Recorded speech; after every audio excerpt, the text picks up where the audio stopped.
अगर हम कुछ बोल दें, कहते हैं कि हम ही को कातिल कहेगी दुनिया, हमारा ही कत्लेआम होगा, हम ही कुएं खोदते फिरेंगे और पानी हम ही पे हराम होगा।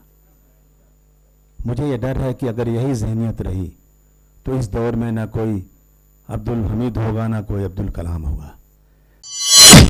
सब्जी बेचकर सड़क पर अपनी रोजी रोटी कमा लेंगे, लेकिन हमारी शरीयत की तरफ उंगली उठाने की कोशिश मत करो। मोहतरम अबू आसिम आजमी साहब को इस शेर के साथ आवाज़ देता हूं कि वहाँ और अपने ख्यालात का इजहार करें कि समंदरों को भी मालूम है हमारा मिजाज, समंदरों को भी मालूम है हमारा मिजाज, कि हम तो पहला कदम ही भंवर में रखते हैं। जनाब अबू आसिम आजमी साहब।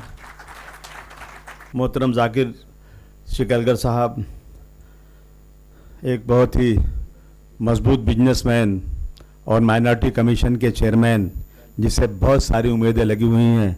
ऐसे हमारे प्यारे खान साहब, समीर काजी साहब, मोहतरम मुश्ताक अंतुले साहब, सिराज साहब, सलीम अलवारे साहब, यहाँ मौजूद तमाम मौजूद शख्सियात, भाई और बहनों, अस्सलाम वालेकुम रहमतुल्लाहि व बरकातुहू। जाकिर शिकलगर साहब की तलब को जानता हूँ अच्छी तरह से, वो लगे हुए हैं, हमेशा लगे रहते हैं, कुछ भी प्रॉब्लम होता है आते हैं हमारे पास। लेकिन देखिए, मैं ये कहना चाहता हूँ कि हमें रोज़ी रोटी मिले न मिले, हमें इज्जत मिलना चाहिए पहले, जो नहीं मिल रही है, जो नहीं मिल रही है। कोई खुलेआम कहता है कि मैं मस्जिद में घुस के मारूंगा, उसकी गिरफ्तारी नहीं हो रही है। अगर हम कुछ बोल दें, कहते हैं कि हम ही को कातिल कहेगी दुनिया, हमारा ही कत्लेआम होगा, हम ही कुएं खोदते फिरेंगे और पानी हम ही पे हराम होगा। मुझे यह डर है कि अगर यही जहनियत रही तो इस दौर में ना कोई अब्दुल हमीद होगा, ना कोई अब्दुल कलाम होगा। रोज़ाना खुदा की कसम सुबह से शाम तक रोज़ाना एक मैसेज आता है कि हाँ ये प्रॉब्लम हो गया। कल रात को मलाड से आया, आसिम भाई जल्दी आइए, जल्दी आइए। क्या हो गया? पूजा हो रही थी, कोई साधु जी आए, वो मुसलमानों को मारो, तो कोई औरत ने गुस्से में जाकर उनको मार दिया। आश्रम का इलेक्शन होता है, पुलिस ने घेराव कर दिया, केस कर दिया। अब कहाँ कहाँ जाएं? शिकलगर साहब बैठे हैं। कितनी बार हम लोगों ने बोला कि जो नूरुल हसन शिकलगर शायद नाम था, याद नहीं आ रहा नाम सही मुझे, जो वहाँ हुआ था भूते सावले में, मतलब अननेसेसरी। प्यारे भाई, एक लड़की से दो लड़कों का कुछ नाता था। जो मुस्लिम लड़का था, गैर मुस्लिम लड़के ने उसका मोबाइल हैक किया और हैक करके उस पर छत्रपति शिवाजी महाराज के खिलाफ कोई तौहीन अल्फाज लिख दिए। हजारों लोग गांव में घुस गए, पूरा गांव को तहस नहस कर दिया। और जो नूरुल हसन शिकलगर, जो नया नया बेचारा बना था इंजीनियर, जिसकी बीवी प्रेग्नेंट थी, उसका कत्ल कर दिया। जो मेन आरोपी आज तक कोई पकड़ने को तैयार नहीं, उसको घूम रहा है। सही है कि गलत है? चिल्ला चिल्ला कर थक गए, कुछ कंपनसेशन दे दो, लेकिन आज तक कोई कंपनसेशन नहीं दिया गया। कितनी बातें बोले। जहां तक इसका सवाल है, बहुत बड़ी बड़ी बातें हो रही हैं कि सरकार ने ये कर दिया, ये कर दिया, ये कर दिया। जब मौत आती है ना, तौबा कबूल नहीं होती। इलेक्शन है, अभी बहुत सारी चीज़ें अनाउंस की जा रही, माफ़ कीजिए, बुरा मत मानिएगा।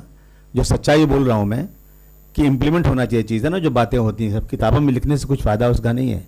देखिए, सच्चाई ये है कि आज जो है ना, आज माइनॉरिटी के लोग बहुत तकलीफ, हमें 10 साल तक हमको इस मुल्क में भूखे रखा जाए, हम सब्जी बेचकर सड़क पर अपनी रोजी रोटी कमा लेंगे, लेकिन हमारी शरीयत की तरफ उंगली उठाने की कोशिश मत करो। हमारा यही कहना है। रोज़ ये हो रहा है, इस पर कहीं ना कहीं रोक लगना चाहिए, रोक लगना चाहिए। जहाँ तक सवाल है इसका वक्फ बोर्ड का, मुझे अफसोस है, वक्फ बोर्ड का चेयरमैन भी मुसलमान होता है, मिनिस्टर भी मुसलमान होता है, मेंबर भी सब मुसलमान होते हैं, लेकिन वक्फ बोर्ड में आज तक कहाँ इंसाफ हुआ? जो बैठता है ना, वही जो है हरामखोरी शुरू कर देता है। मुझे बताया था किसी ने, मैं नाम नहीं लेना चाहता हूँ, औरंगाबाद में कोई साहब हैं, मैं प्यारे खान साहब को सामने बोल रहा हूँ, कि जो ज़मीन, कीमती ज़मीन थी ना, वो ज़मीन बेच करके जो गांव की छोटी ज़मीन, दूसरी ज़मीन थी कम दाम की ना, उस पर चढ़ा दिया वक्फ बोर्ड में। ये कौन कर रहा है? हमारे लोग कर रहे हैं, हम दूसरों से क्या कहें? और मुझे याद है कि जब शाह बानो केस हुआ था, सुप्रीम कोर्ट ने कहा था कि वक्फ की प्रॉपर्टी से जो तलाकशुदा लोग हैं, इनको मदद होना चाहिए। हुई आज तक मदद? कुछ नहीं हुई। हम सिर्फ चिल्लाते रहे कि 9 लाख एकड़ हमारे पास ज़मीन है और हम थर्ड नंबर के इस देश में ज़मींदार हैं। क्या हम कौन से ज़मींदार हैं? क्या मिलता क्या? जिसको बनाओ वही खा जाता है। हमें कम से कम ऐसे लोग आना चाहिए जो ईमानदारी के साथ हम कम से कम गैर मुस्लिमों के सामने बोल सकें कि हमारा आदमी आया था और इसने ईमानदारी किया, और इसकी यही वजह है कि आज गवर्नमेंट उसमें हाथ डाल रही है। अल्लाह का करम है, बिल पास नहीं हुआ। प्यारे भाई, बिल पास नहीं होना चाहिए, आपकी ऊपर तक पहचान है। बोलिएगा बिल पास हो जाएगा तो ठीक नहीं पड़ेगा, समझ बोल दीजिएगा। हाँ, 400 पार, 240 पे आ गए तो इसलिए बात पार नहीं हुई। इंशाअल्लाह अल्लाह ताला मदद करेगा। ये ज़मीन हमारी है, अल्लाह की ज़मीन है, कोई ले नहीं सकता। और एक और कह दीजिए, वक्फ बोर्ड के चेयरमैन साहब, बहुत शुक्रिया आपका। एक बात कह दीजिए कि अंबानी वाली बिल्डिंग जो है ना, अब तो गिराई नहीं जा सकती, लेकिन उसको आप जो है ना लीजी बना दीजिए वक्फ बोर्ड का। आज के रेट से लीजी बनाइए अगर इंसाफ है इस देश में तो। वो जमीन जो है ना वक्फ बोर्ड की है, अब उसको कोई टाल नहीं सकता। अब उसको जो है ना उसको लीजी बनाइए, जब से लिए हैं सबका इंटरेस्ट के साथ पैसा ला के दीजिए।